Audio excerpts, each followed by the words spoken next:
Speaker قومی assembly Ayaz Sadiq کی زیر سربراہی قومی سلامتی کی پارلیمانی کمیٹی کا ان کیمرہ اجلاس، ڈی جی ملٹری آپریشنز کے بعد عسکری قیادت کی بریفنگ۔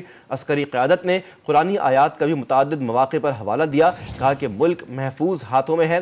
وزیراعظم نے دہشت گردی کے خلاف قربانیوں پر سیکیورٹی فورسز کو خراج تحسین پیش کیا۔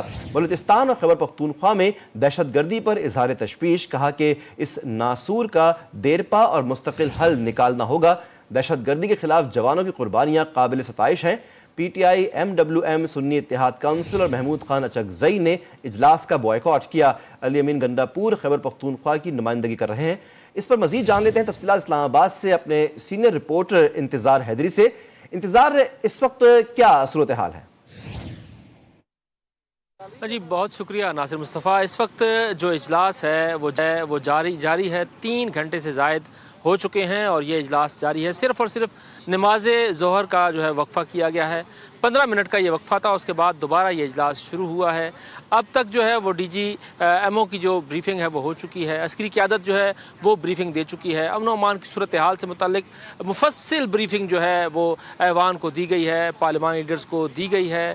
وزیر اعظم میاں شہباز شریف نے بھی خطاب کیا ہے۔ جب اجلاس شروع ہوا تو اسپیکر قومی اسمبلی سردار ایاز صادق نے تمام ارکان کی آمد پر ان کا شکریہ ادا کیا، لیکن اس کے ساتھ ساتھ انہوں نے اپوزیشن کے نہ آنے پر گلہ بھی کیا ہے۔ صرف اور صرف خیبر پختونخوا کے وزیر اعلیٰ جو ہیں وہ خیبر پختونخوا کی نمائندگی کر رہے ہیں۔ اس کے علاوہ تحریک انصاف کا، سنی اتحاد کونسل کا، مجلس وحدت مسلمین کا کوئی رکن جو ہے اس اجلاس پہ شریک نہیں ہے۔ محمود اچکزئی اور اختر جان مینگل جو کہ بلوچستان سے تعلق رکھتے ہیں وہ بھی اس اہم ترین اجلاس میں شرکت نہیں کر رہے، جبکہ اجلاس بلوچستان کی مجموعی امن و امان کی صورتحال، خیبر پختونخوا کی مجموعی امن و امان کی صورتحال کے ساتھ ملک کی مجموعی امن و امان کی صورتحال سے متعلق ہے۔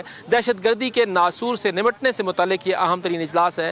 اس پر بریفنگ اب مکمل ہو چکی ہے۔ اب پارلیمانی لیڈرز اپنا اظہار خیال کر رہے ہیں اور اپنے سوالات جو ہیں وہ عسکری قیادت کے سامنے رکھ رہے ہیں، ان کے سوالات کا جواب دیا جائے گا، اس کے بعد پھر تجاویز پر غور کیا جائے گا۔ اس وقت اجلاس جو ہے وہ جاری ہے، صرف اور صرف نماز ظہر کا وقفہ کیا گیا ہے، اس کے بعد یہ اجلاس مسلسل جو ہے وہ چل رہا ہے اور مختلف سوالوں کے جوابات بھی دیے جا چکے ہیں۔ مفصل بریفنگ دی گئی ہے، خصوصاً جعفر ایکسپریس کا جو سانحہ ہوا ہے اس کے حوالے سے آگاہ کیا گیا ہے، اس کے علاوہ دیگر جو دہشت گردی کے سانحات ہوئے ہیں اس کے حوالے سے آگاہ کیا گیا ہے، سلائیڈز کے ذریعے جو ہے وہ آگاہ کیا گیا ہے۔ اس کے علاوہ مفصل بریفنگ جو ہے وہ ڈاکومنٹس کے ذریعے بھی جو ہے وہ سامنے دکھائی گئی ہے، دکھایا گیا ہے کہ کس طرح سے پاکستان کی سلامتی کے حوالے سے جو ہے وہ سازشیں کی گئی ہیں اور ان کو کس طرح سے ناکام بنایا گیا ہے۔ عسکری قیادت نے یہ کہا ہے کہ ملک کا دفاع مضبوط ہاتھوں میں ہے اور اس وقت جو اجلاس ہے وہ چل رہا ہے۔ ابھی پارلیمانی لیڈرز جو ہیں وہ اپنا اظہار خیال کریں گے، پھر ان کے جو سوالات ہوں گے